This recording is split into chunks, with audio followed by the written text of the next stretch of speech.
Welcome to Decoded, the future of health, the podcast where we explore the breakthroughs, ideas, and global movements redefining precision medicine and healthcare AI. I'm Dr. Vinod Gauba. And I'm Darren Brodeur. In this series, we're speaking with leaders from around the world, people transforming genomics, health data, artificial intelligence, community governance, and national innovation strategies. At the heart of these conversations is one urgent question. How do we build a world where every population can contribute to and benefit from the science and healthcare systems of the future? We'll be hearing from pioneers in the Middle East, Africa, North America, and beyond. Each conversation helps reveal the ideas, systems, and collaborations, redefining how the future of health will actually work. So with that, let's get started.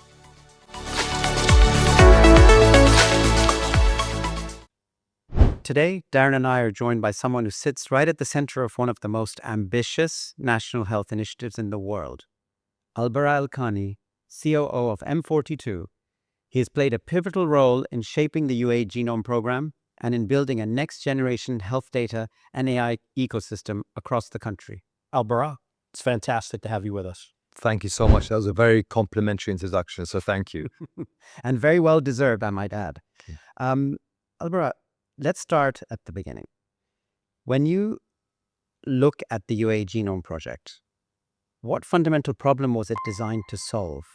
Not just for the UAE, but for the region and potentially even globally? So I think that's a really important question because when you build a program of this magnitude, it needs to be built on a foundation of trying to solve a problem that is really inherent within our community and within the wider region. So when this strategy was built to establish a national genome program, we looked at our prevalence of disease, and then we looked at our contribution as Emiratis here in the UAE or in the wider region to precision medicine, clinical trials, and precision therapeutics.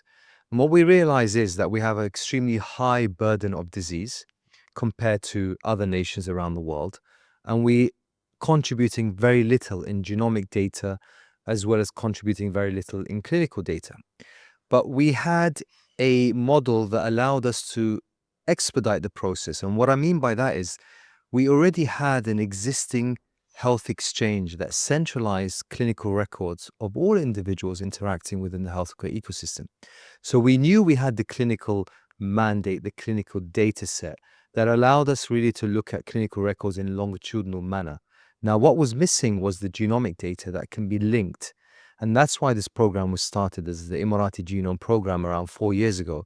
It's to sequence the entire Emirati national population. It's a small nation with large ambition. And I think what we managed to fulfill in this last 4 years is also move from a standard population genome program to an individualized precision program as well.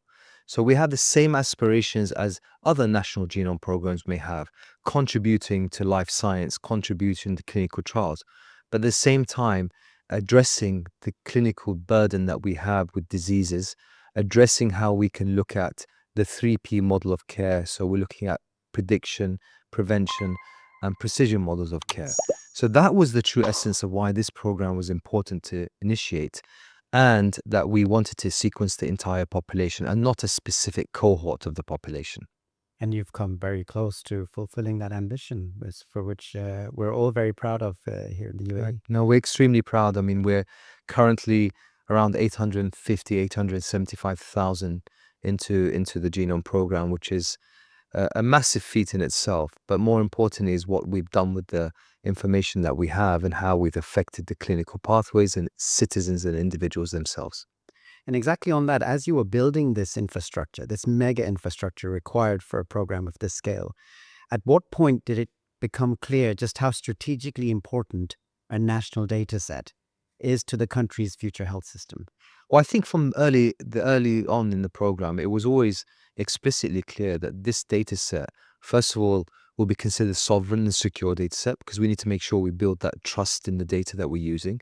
But we knew that by linking the data set to clinical records from the early stages or using this for clinical applications, it would have that impact and it will be a profound impact. on our population here. So bear in mind, most population genome programs look at this from maybe a public health policy, understand the prevalence of disease, understand disease specifics, but also helping supporting discovery and those elements. So we have all the same goals and aspirations. But very early on, we initiated this program not as a research-based program, but also as a clinical program.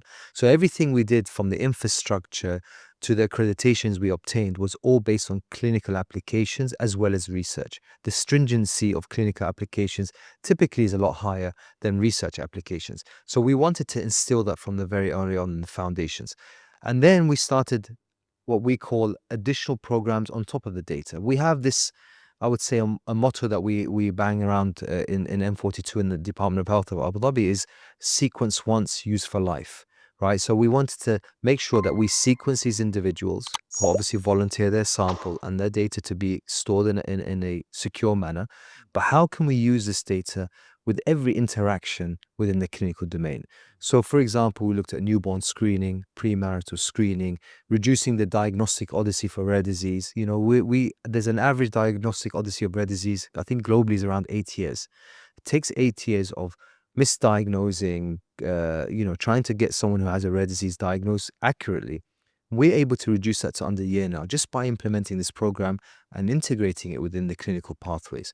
So that's been truly what we've been trying to implement from very early on. And we're talking about maybe less than a year into the program, these clinical applications start coming to fruition and being integrated into clinical pathways.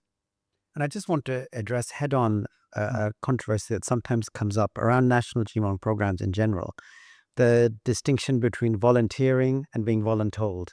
And I know from my interactions with the program that the latter was not the case, but I'd love to hear Sure. how you address that. I think the success of this program has been our public awareness and community awareness campaigns. And I think the success has been also the leadership sort of aspiring that they want this for their nation and showcasing the value and the benefit this gives.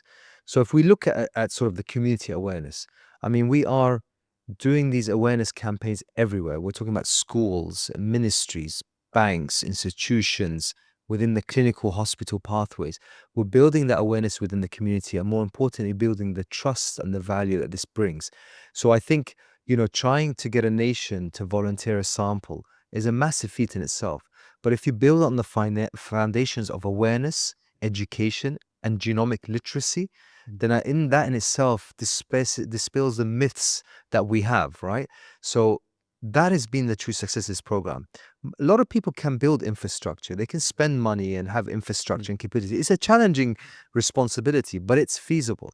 But what is more challenging in my humble opinion, is building the trust in the community. And that's what we've been able to fulfill with the leadership of the country and with the guidance of the Department of Health of Abu Dhabi. We have to bear in mind, this is not an M42 initiative. This is a national program, and we're supporting delivering that national program. So we've had the regulators, the leadership of the country fully supportive, making sure awareness is built, building that awareness within the communities, the trust that we have in this program. But the guidelines and the guardrails that were set were to ensure also that this data set is considered secure. It sits within our sovereign cloud environment, in an air-gapped environment. So we had to make sure that everything we did was of the most secure nature, so that trust that has been entrusted in us is fulfilled to its utmost degree. Fantastic. Trust is critical. Absolutely, 100%. As you're very well aware, the Middle East has historically been dramatically underrepresented in global genomic databases, approximately 0.2% in many analyses. How do you think, and why do you think this underrepresentation has persisted as long as it has? I mean, I don't know the specific reasons why it's persisted as long as it has, but I think ultimately, if you look at where this data set is being used, you can see it's been used in thriving life science ecosystems, right? So if we take Boston, Singapore as an example, these are all thriving life science ecosystems, the UK and so on and so forth in Europe. So there was a strategy set out by the Department of Health of Abu Dhabi a few years back of how to make Abu Dhabi the regional life science ecosystem. And one of the key pillars and enablers of that was building a diverse data set that can be utilized by global academics and researchers to expedite the discovery process and allow there to be a better representation of underrepresented ethnicities in the world. So that was a strategic move to say, we want this national genome program to support our citizens today, but we also want this national genome program to help us in economic diversification. We want it to help in establishing a life science ecosystem that allow us to bring biotech and pharma into the country, allow us therefore to be part of clinical trials, precision therapeutics, and then it's a full circle, right? You ultimately will go back and still serve your nation and serve the region because you established and flourished this life science ecosystem. So I believe the vision was clear, the mandate was clear, and the National Genome Program, while it's a critical enabler, it is one of the enabling factors that will allow a life science ecosystem to thrive here in Abu Dhabi and the region. Excellent. And when a region finally becomes visible in the evidence base, what do you see changing, whether it's diagnostics, drug development, or even clinical guidelines? I think going back to my earlier comment, we're very fortunate today that we have a lot of clinical and genomic data as well. So we've established significant programs under the auspices of the Department of Health at Abu Dhabi, taking newborn screening as an example. Imagine that rich data of babies being born. They volunteered the sample. We were able to run a newborn screening panel as well as the whole genome sequencing. Premarital screening, we're looking at over 840 autosomal recessive disorders in one panel, right? 560 genes. Pharmacogenomics.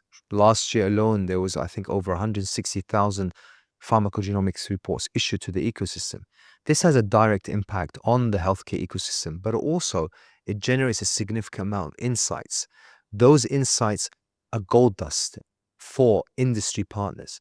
So as long as we have a trusted research environment where we can maintain the sovereignty and security of our data set, and we know the Department of Health Abu Dhabi will hopefully be launching one very soon, this will allow academics and researchers to be able to really conduct R&D, keeping the data secure and sovereign, but allowing insights to be generated.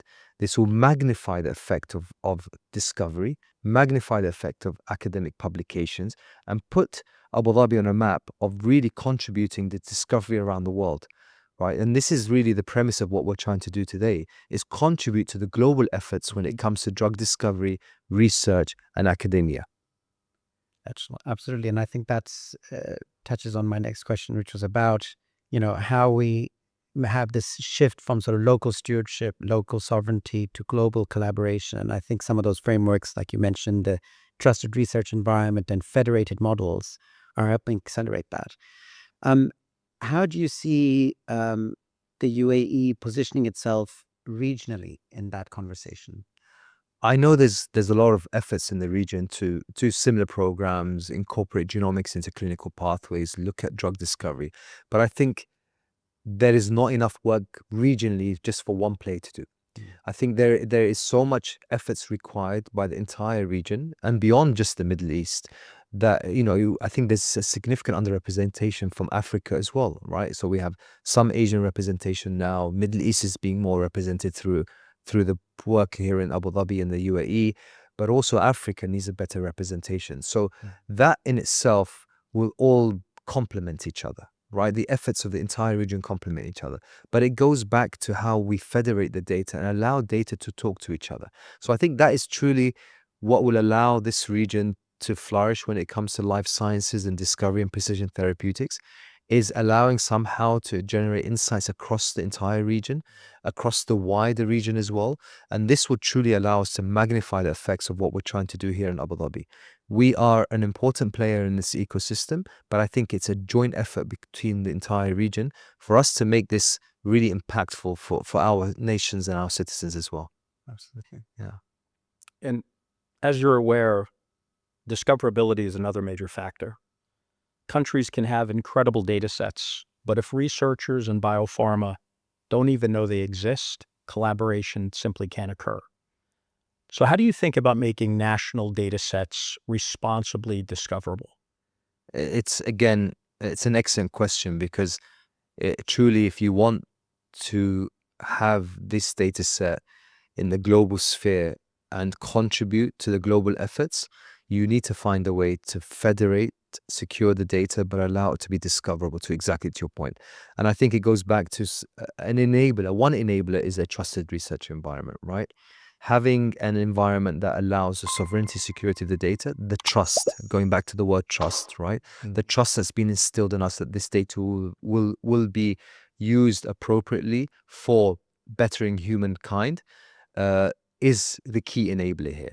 So this trusted research environment, which hopefully will be launched extremely soon, will allow that access and contribution to global efforts in drug discovery. So what we're trying to do today is make sure that this trusted research environment works seamlessly, allows the linkage of data so that most insights can be generated from this data, allow all the tools for all our researchers and PIs to work in this environment in a secure manner, but in a manner that is feasible and flexible to generate quick insights.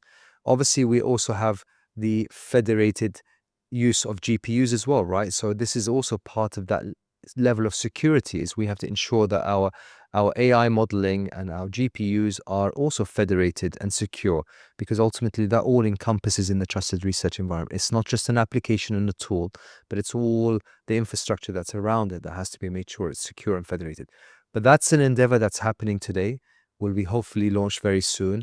And I'm very optimistic that this will allow us to really get onto the map and support in global efforts when it comes to life sciences and drug discovery. It's exciting. And if you look at just on the discoverability piece, pre-TRE, so before you get data into the TRE, how, let's say I'm a researcher, having worked for many years in research, I know researchers like ease of access. They like those, hurdles to access to be minimized. How do they even know that the data that they're looking for actually happens to sit in this ecosystem? How would they be made aware of that?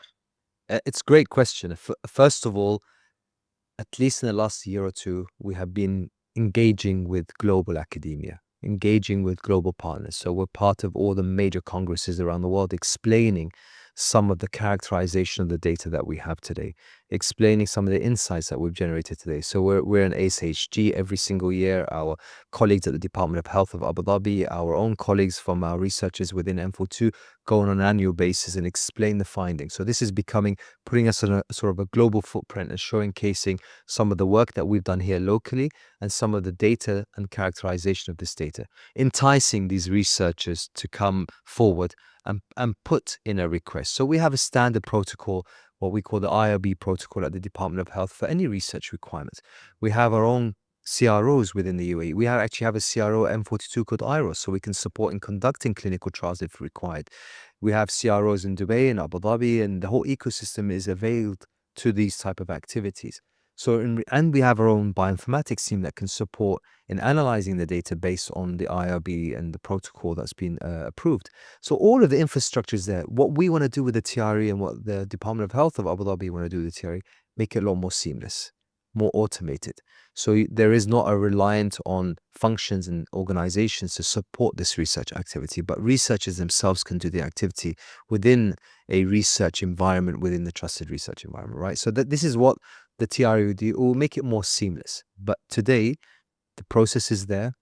We are making we're in the public domain globally about the characterization, the data that we have, the insights we've generated within the realm of scientific publications.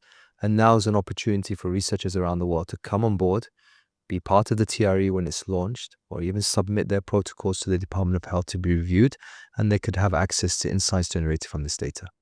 And I think I can understand that completely from, let's say, go-to-market perspective for a therapeutic agent. But let's say if we move more upstream to, let's say, target discovery, for example, the researcher looking to work on that is looking for broad access to broadly representative, inclusive data. How would the UA show up in that discussion? Now, they wouldn't necessarily, for instance, come and apply for access to just that data set. I'm trying to understand from a researcher's mindset, how do you see that working? Any data access requirement has guardrails and protocols, right? It's just in any environment that we work in research, academia, or even industry discovery, it always has some protocols and guardrails, and they have to be defined, right? So I think that this is the whole point. Again, it goes back to the trust. Data is data is accessible, or the insights from the data are accessible based on a defined protocol and the outcomes that you want to achieve from it. So in reality is nothing is just broad access. There has to be defined guardrails of what you're trying to achieve, how much data you want to use, what type of linkage you want between what clinical characterization and genomic linkage you want. So all of this information is well defined in advance before access is granted. And again, going back, that enabler, that TRE allows that to be a lot more seamless. So once you have an IRB protocol approved, then it's seamless on the access to the TRE, then your workspaces are there, they're your cohort builders. So that's another example where you can actually start building cohorts within the data set that you're authorized to access. And you have the ability as a researcher who's been authorized to access this data to build your own unique cohorts within the data set. So that gives that flexibility where you're allowed to really define cohorts. Well, that didn't make sense. That, let me look at another cohort, and you can redefine other cohorts within the data set that you've authorized to access. Fantastic. Exciting to see how that unfolds as the TRE comes online. Yeah. And also, we know that M42 is deeply invested in AI, and you're building models, pipelines, and entirely new care pathways. What becomes possible when a diverse national data set becomes AI ready?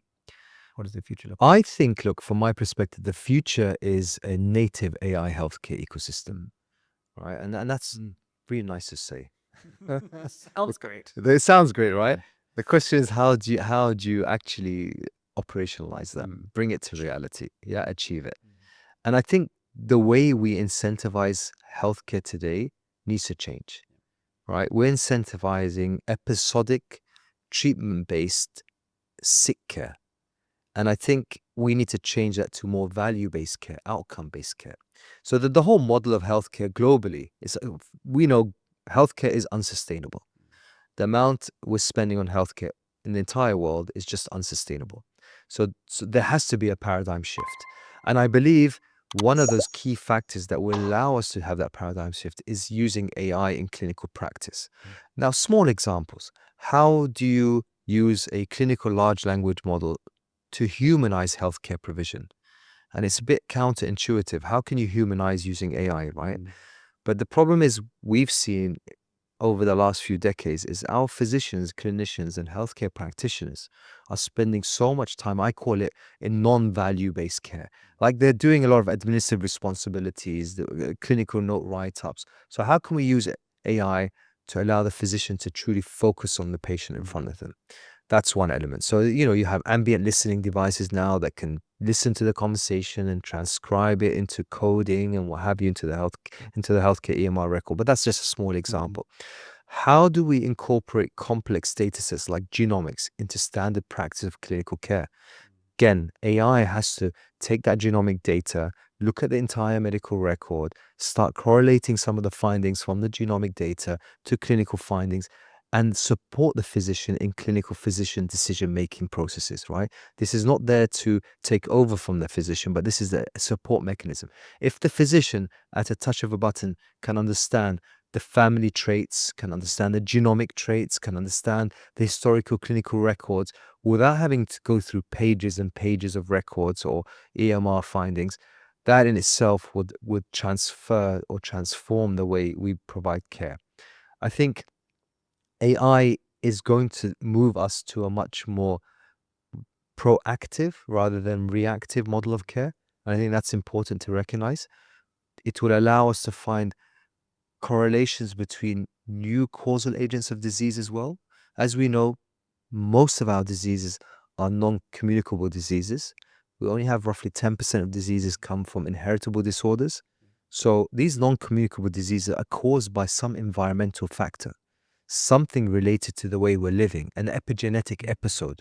So the idea is, how can we find these new causal agents of disease? Because we're not addressing the root cause. We're addressing the disease itself, but we're not addressing how we got the disease.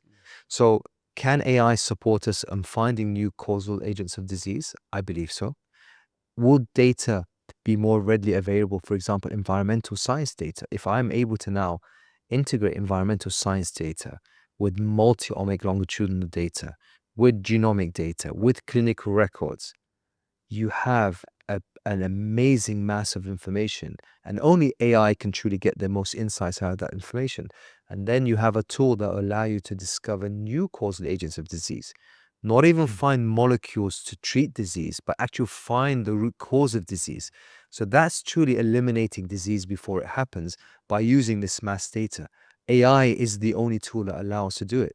As humans, it's going to take us too long, and it's impractical for us to find these correlations between environment, disease, and clinical pathways. So that's what I believe that AI can use to help transform the way we provide care by, first of all, predicting, eliminating, and finding new causal agents of disease. Before we even get into the discovery element, we don't even want to go down the discovery route. We want to stop it from happening in the first place. I know that's very utopic. I know that's very grandeur in thought.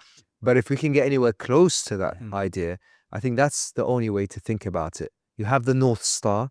How are we going to achieve that? And AI is just an enabler to get us to the North Star a lot quicker. Yeah, and that's extremely exciting. And it's also part of that transition from approximate medicine to precision medicine. Correct. And precision prevention. Correct. Well, Absolutely. very Absolutely. exciting. Yep. Thank you. And on that point, double clicking, so to speak, on AI for a moment, how do you see AI reshaping not only clinical workflows, but the UAE's national health strategy over the coming, say, 10 years? It's a great question, but I think it's not just AI. It's obviously what will shape the national strategy, in my opinion, is the insights generated from data, and what will support the insights generated from data is AI, right? So again, going back to my previous comment, I think here in the UAE they are a very, very data-driven country, right? The government in any institute you go to is extremely integrated in their data sets. It uses a lot of AI applications to generate as much insights and predictive modeling. And I think that's important. If you look at public health, you look at the Department of Health, they're using a lot of predictive modeling to allow them to understand the potential future trends and therefore proactively address those future trends, right? So those are key enablers that will shape public health policy. You know, when you understand the risk stratification of your population genomically, proteomically as well, you now can very quickly look at how we can address those. Proteomics, in my opinion, is a new tool for screening, public health screening. Yet to prove itself 100%, but I think it's close to prove itself. It's not a new technology. It's a technology that's been used for decades now. But what's new is the AI and the machine learning and the algorithms that come behind it now that pick up those tiny proteomic profiles and then correlate that to clinical findings, saying, we see an individual here at high risk of cardiovascular disease, cardiometabolic disorder. Based on that, you have a span of a year, 2, 3, 4 years that you can proactively intervene. That is a very unique way of looking at public health. And that's how our Abu Dhabi Public Health Center and the Department of Health is looking at new ways of innovating when it comes to screening or predicting and therefore proactively addressing these concerns. So I think AI is embedded in everything they are doing, from at least what we see from the outside, but we're also supporting them in some of these technologies and initiatives at M42 to support these activities. So I think AI is a cornerstone to everything that we do moving forward, because it allows us to generate insights much quicker and allows us to predict elements that we were typically not able to predict. And if everything continues on this current trajectory, what would precision medicine look like in the UAE in, let's say, 2030? And I would say equally importantly, how do you see the role the UAE plays in this global precision health landscape? I think the activities that the government is doing here in the UAE will truly be a test bed that can be used and exported around the world. That's how I envision it, how I see it actually in reality. And I think it's important to recognize this was not done in a year or two. This has been a long-term vision that the government, the Department of Health of Abu Dhabi, has been looking and building those foundations around it. Some of the flagship facilities of healthcare provision we have here in the UAE are of the highest global standards. The integrated healthcare provisions here are extremely covenanted in the sense it covers all different clinical subspecialties. The amount of data that's been generated and insights that's been generated is immense, allowing the UAE to truly drive precision care. Now, the question is, how do we take building that life science ecosystem to be that additional layer of precision, both from the beginning and the downstream effect? And this is how the UAE is addressing it today. So they're looking at the whole life science ecosystem. So what will be establishing in the UAE will drive the entire region and contribute to global precision medicine activities and contribute to its insight generation. So I think truly by 2030, the UAE will be one of those leading life science hubs. It will be another Boston, another Singapore. And Boston's an amazing life science hub. If you look at it, it took them 40, 50 years to build the whole sort of infinity loop, right? The academia, the research, the healthcare providers, the biotech. It has to be all interlinked together. You cannot have them independent or siloed. And that's how the UAE and Abu Dhabi and Department of Health Abu Dhabi is envisioning this and actually building those foundations today. You're going to see lots of different activities in this. So I think they're going to be in the forefront of precision care, the forefront of clinical trials, truly because of the unique nature of their population here, the unique nature of what they've built over the last 10, 15 years to establish the life science hub, the unique nature of the data sets they reside on and are stewards of and custodians of, and the trust that's been built around not just here locally, but regionally and globally on how we can support in the efforts around the world in precision therapeutics. Thank you very much, Albarah. It seems like the UAE's progress is truly shaping what the future of healthcare could look like. And it's extremely exciting. It is exciting. Thank you for having me. Thank you. Thank you so much for joining us today. Cheers. Thank you. Thank you.